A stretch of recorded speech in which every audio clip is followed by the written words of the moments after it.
दोस्तों, आप सभी लोगों को इस रंगपंचमी की बहुत बहुत हार्दिक शुभकामनाएं।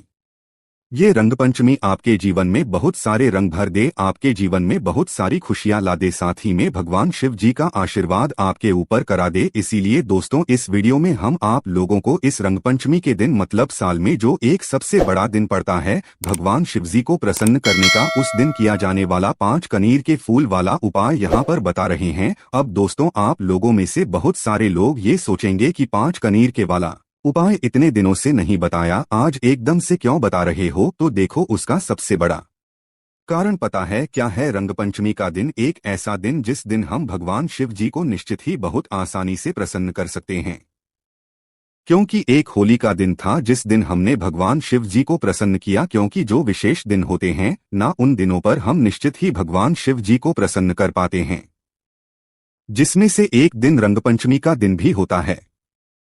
तो इस रंगपंचमी के दिन आप लोगों को 5 कनीर के फूल वाला उपाय जरूर करना चाहिए, क्योंकि ये 5 कनीर के फूल वाला उपाय ऐसा उपाय है जिस मनो के साथ में भी आप इस उपाय को करेंगे, आपकी वह मनोकामना जरूर पूर्ण होगी। अगर आप लोग मनोकामना नहीं भी बोलते हैं, मात्र भगवान शिव जी को प्रसन्न करने के लिए इस रंगपंचमी और भगवान शिव जी का आशीर्वाद लेने के लिए भी ये उपाय करते हैं ना, तो आपकी मनोकामना बिना बोले ही पूर्ण हो जाएगी, क्योंकि आप इस उपाय को रंगपंचमी के दिन कर रहे हो। तो दोस्तों, उपाय आप लोगों ने पहले सुना होगा, पंडित जी ने बहुत पहले की यहाँ पर कथा में बताया हुआ है, ये 5 कनीर के फूल वाला उपाय। अब देखो, इस समय इस उपाय को बताने का सबसे बड़ा कारण ये भी है कि इस समय आपको कनीर के फूल आसानी से मिल जाएंगे। हम ये भी नहीं कह सकते कि भाई इस समय कनेर के फूल नहीं आते हैं। इस समय आपको कनीर के फूल भरपूर मात्रा में आराम से मिल जाएंगे, और ये कनीर के फूल आपको खरीदने की भी जरूरत नहीं पड़ती है। आपके घर के पास में जहां पर भी कनीर का पेड़ लगा हुआ होता है, आपको मात्र वहां पर जाकर कनीर का फूल लेकर आना होता है। बहुत ज्यादा मात्रा में आपको मिल जाते हैं, और वो भी नीचे नीचे लगे हुए होते हैं, ज्यादा ऊपर भी नहीं लगे हुए होते हैं। तो ये कनीर के फूल दोस्तों आप लोगों के जीवन में बहुत सारे रंग भर देंगे, मतलब आपकी मनोकामनाओं को पूर्ण कर देंगे। अब हम समझते हैं कि ये 5 कनीर के फूल वाला आपको कैसे करना है, किसको करना है, किस समय करना है, और रंगपंचमी के दिन कैसे करना है। सबसे पहली बात, आप लोग ये समझ लो कि रंगपंचमी के दिन इस वाले उपाय को किसको करना है। देखो, इस उपाय को पूरे घर के व्यक्तियों को करने की जरूरत नहीं है। घर में से कोई भी एक बड़ा व्यक्ति, मुख्य रूप से घर की जो बड़ी माताएं बहनें होंगी, उन माताओं बहनों में से कोई भी एक माता बहन इस वाले उपाय को कर सकती है, कोई दिक्कत वाली बात नहीं है। अगर किसी कारणवश घर में माताएं बहनें उपस्थित ना हो या वो ये वाला उपाय ना कर पा रही हो, तो उस स्थान पर फिर घर का कोई बड़ा व्यक्ति भी इस कर सकता है, जो घर का पुरुष भी हो सकता है, उसमें भी कोई दिक्कत यहाँ पर नहीं है। पर करना किसको है? घर का जो बड़ा व्यक्ति हो उसको ही करना है, क्योंकि जब घर का बड़ा कोई व्यक्ति इस उपाय को करता है तो वो अपने पूरे घर परिवार के लिए करता है, और उपाय का फल भी आपको पूरे घर परिवार को ही यहाँ पर देखने के लिए मिलता है। तो यहाँ पर आप लोग कैसे करोगे? घर का कोई एक बड़ा मुख्य व्यक्ति ही इस वाले उपाय को करेगा। आप किस समय करोगे? तो देखो, 5 कनीर के फूल वाले उपाय को आप सुबह के समय भी कर सकते हो, शाम के समय प्रदोषकाल में भी कर सकते हो। मुख्य रूप से सुबह का समय है उपाय को करने का। बाकी किसी कारणवश आप सुबह इस उपाय को ना कर पाओ तो प्रदोषकाल में या शाम के समय आप इस वाले उपाय को कर सकते हो। ठीक इस बात का आप लोगों को ध्यान रखना है। अब दोस्तों, जब आप उपाय को करने जा रहे हो तो उससे पहले आपको कनीर के फूल लाने पड़ेंगे। देखो, एक दिन पहले लाने से कोई मतलब नहीं है, क्योंकि वो मुरझा जाएंगे। इसीलिए जिस दिन आप लोग उपाय करो, मतलब आज रंगपंचमी के दिन ही जब उपाय कर रहे होगे, तो भाई आप लोग आज ही के दिन आपके घर के पास में जहाँ पर भी कनीर के फूल का पेड़ लगा हुआ हो, आप वहाँ पर जाकर मात्र 5 कनीर के फूल लेकर आना। देखो, उपाय में के फूल की आवश्यकता पड़ेगी, क्योंकि पंडित जी ने 5 कने के फूल ही यहाँ पर बताए हैं। आप 1-2 भी चढ़ाओगे तो भी फल मिलेगा, पर उपाय में जो है वो 5 कनेर के फूल की हमें यहाँ पर आवश्यकता पड़ने वाली है ना। अब 5 करने के फूल भी आ गए आप लोगों के पास। अब आपके मन के ऊपर है कि भाई आप सुबह के समय रंगपंचमी के दिन इस उपाय कर रहे हो, ये शाम के समय प्रदूषण काल में कर रहे हो, वो आपके ऊपर है। ठीक है, अब करना क्या है? देखो, सुबह के समय अगर आप इस उपाय को कर रहे हो तो क्या करना होगा, शाम के समय कर रहे हो तो क्या करना होगा, वो हम आप लोगों को यहाँ पर बताते हैं। देखो, सुबह के समय अगर कोई भी माता भनी भी व्यक्ति इस 5 कनीर के फूल वाले उपाय को कर रहा है तो उसे सिर्फ ये उपाय की सामग्री लेकर नहीं जाना है, उसे अपने साथ में शिव होली का जल भी लेकर जाना है या महादेव की होली का जल भी लेकर जाना है, क्योंकि इस दिन महादेव की होली भी तो आपको खेलनी है। तो उसके लिए आपको क्या करना होगा, मात्र 1 लोटा जल अपने घर से आपको भरना होगा। उस 1 लोटे जल के अंदर आपको डालना होगा चंदन। क्या डालोगे? 1 चुटकी चंदन। चंदन ना हो तो अष्टगंध डाल सकते हो। क्या डाल सकते हो? अष्टगंध। पीला चंदन डाल सकते हो या तो अष्टगंध, कोई भी एक चीज है ना जो आपके घर के घर में हो, दोनों है तो दोनों में से कोई भी एक चीज डालना है। या तो मतलब पीला चंदन 1 चुटकी डाल देना है या अष्टगंध डाल देना, उसको हाथ से नहीं मिलाना है, मात्र 1 चुटकी डालकर छोड़ देना है और इस जल को आपको तैयार कर लेना है। ठीक है, सादा जल भी लेकर जा सकते हो, पर महादेव की होली खेलने का समय रहेगा रंगपंचमी के दिन, तो ऐसे लेकर जाओगे जल को तो ज्यादा अच्छा रहेगा। ठीक है, फिर आपको क्या करना है, इस जल को लेकर और अपने उपाय के 5 कनीर के फूलों को लेकर अपने साथ में रखकर शुद्धता का विशेष रूप से ध्यान रखकर सुबह सुबह स्नान करके शुद्ध होकर नए वस्त्र या धुले हुए वस्त्र पहनकर आपको अपने घर के पास जो शिव मंदिर हो वहां पर पहुंच जाना है। इस वाले उपाय को आप घर में नहीं कर सकते हो, इस बात का ध्यान रखना। तो आप अपने घर के आसपास के जो भी शिव मंदिर है वहां पर पहुंचकर सबसे पहले जाकर आप भगवान शिव के दर्शन करना। दर्शन करने के बाद आपको क्या करना है, जो आप अपना 1 लोटे जल लेकर आए हुए हो ना, या महादेव के होली वाला जल लेकर आए हुए हो, सबसे पहले इस जल को आपको भगवान शिवजी के शिवलिंग के ऊपर चढ़ाना है। जाते से ही उपाय करने के नहीं लग जाना है, इस बात का ध्यान रखना। पहले महादेव की होली का जो जल है, ये जो शिव होली का जल है, इसे आपको भगवान शिवजी के शिवलिंग पर धीरे धीरे करके एक धड़ से जो है जाना है। तो जैसे जैसे आप जल चढ़ाते जाओ वैसे वैसे आप भगवान शिव जी का नाम भी लेते जाना, और जैसे ही आपका पूरा जल चढ़ जाए उसके बाद आप भगवान शिव जी के शिवलिंग के पास में आसपास कहीं पर भी बैठ जाना। अभी यहाँ पर हम उपाय शुरू कर सकते हैं। इसके बाद में दोस्तों, अगर आप इसी उपाय को शाम के समय कर रहे हो तो आपको क्या करना है, उसके बाद हम लोग यहाँ पर उपाय समझते हैं। तो देखो, अगर शाम के समय उपाय कर रहे हो तो अपने साथ में 1 लोटा जल तो आप लेकर जा नहीं सकते हो। ज्यादातर मंदिरों में ऐसा होता है कि भाई शाम के समय भगवान शिव जी का श्रृंगार हो चुका होता है, वो आनंद में बैठते हैं, तो जल चढ़ाने की अनुमति नहीं है। तो इस वजह से अगर आप शाम के समय जल लेकर ना जा पाओ, महादेव की होली वाला जल लेकर ना जा पाओ, अगर आप जा सकते हो तो बिल्कुल जाना, पर अगर ना लेकर जा पाओ तो उस जगह पर आप एक दीपक जरूर लेकर जाना।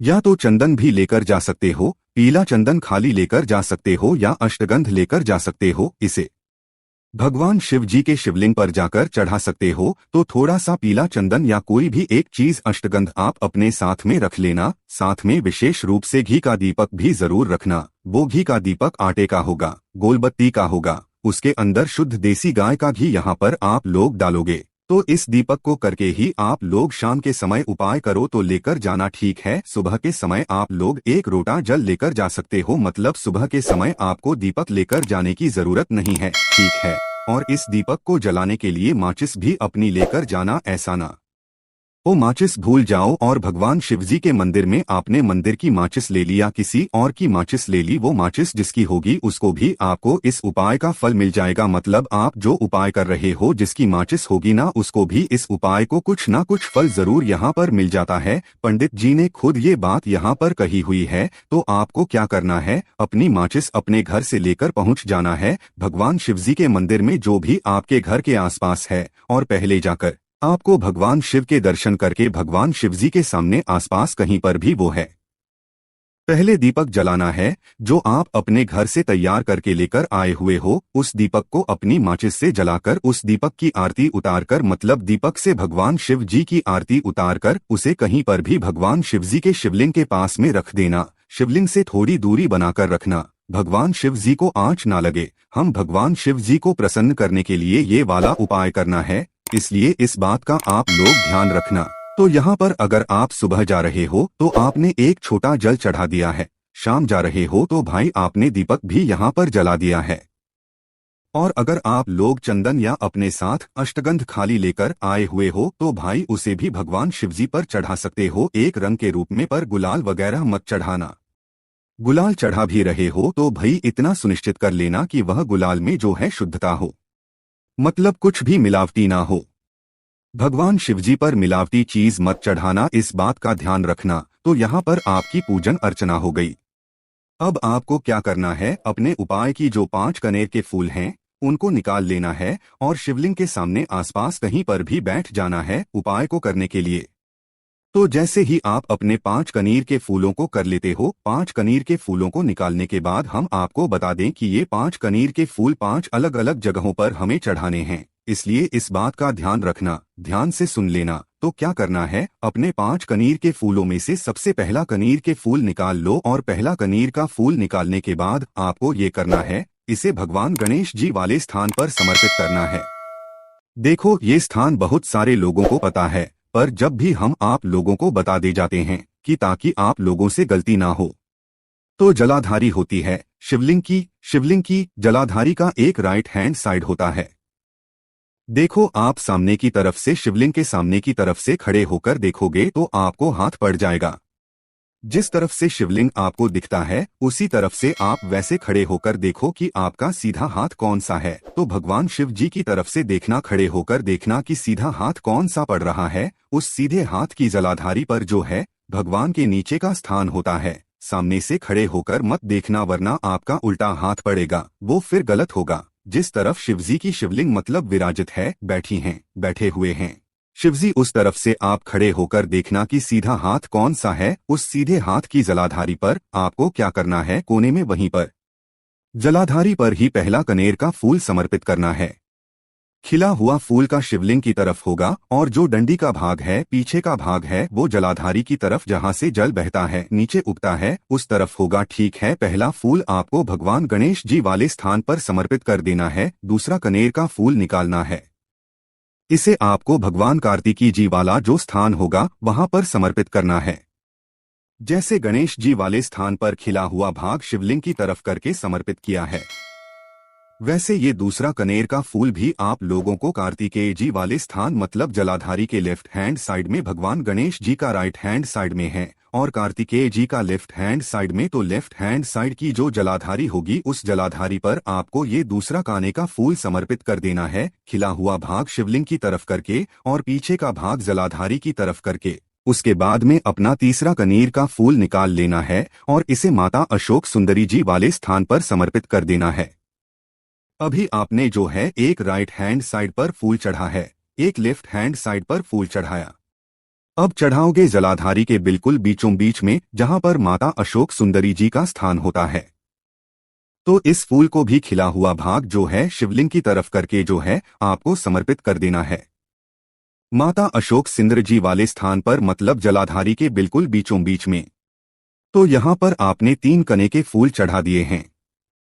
अब अपना जो चौथा कनीर का फूल होगा, ये कहां पर चढ़ाओगे, ये चढ़ाओगे आप लोग वहां पर जहां पर मतलब शिवजी के शिवलिंग के ऊपर एक पात्र टंगा हुआ होता है जिससे बूंद बूंद करके जल टपकता है, जिसके अंदर शिवजी की 5 बेटियों का स्थान होता है, जाया, विशारा, शामली, बारी, दवतरी और दे। तो आपको उस पात्र के अंदर या तो इस फूल को डाल देना है।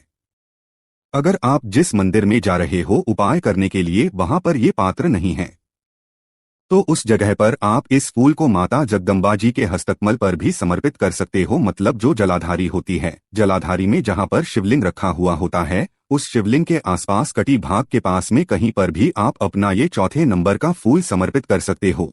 जब आपके उस मंदिर में जो है जलाधारी मतलब जो शिवजी की 5 पेटियों का स्थान होता है, बूंद बूंद करके जल टपकता है, शिवलिंग के ऊपर वो ना रखा हो, उस जगह पर आप ऐसा कर सकते हो। अगर रखा हुआ है तो भाई आप उसी पात्र के अंदर ये चौथे नंबर का कनीर के फूल समर्पित करें।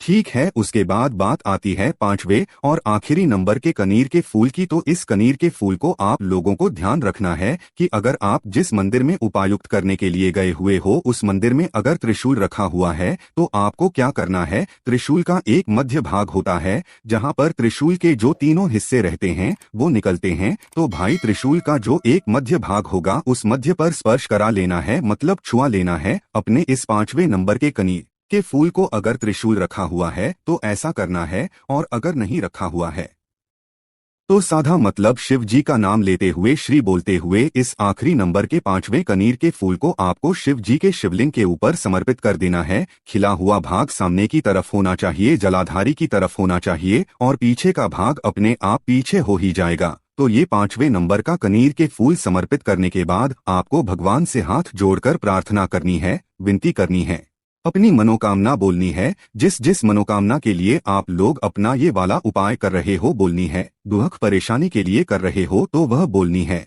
जिस काम के लिए कर रहे हो तो वह बोलना है। कोई भी एक मनोकामना के लिए आप लोग जो है अपना यह वाला उपाय कर सकते हो और एक मनोकामना भगवान शिव जी से बोल सकते हो। जैसे ही आप मनोकामना बोलते हो, भगवान के सामने 2 मिनट बैठकर भगवान के नाम का जाप कर लेना और भगवान से प्रार्थना कर लेना। बस आपका यह वाला उपाय पूर्ण हो जाता है। इस उपाय करने के बाद निश्चित ही आपकी जो भी मनोकामना होगी वो बहुत ही जल्दी पूर्ण होगी। और अगर आपको भगवान शिवजी को प्रसन्न करने के लिए ये वाला उपाय कर रहे हो तो मनोकामना कुछ मत बोलना, अपने आप ही आपकी सारी मनोकामनाएं पूर्ण हो जाएंगी।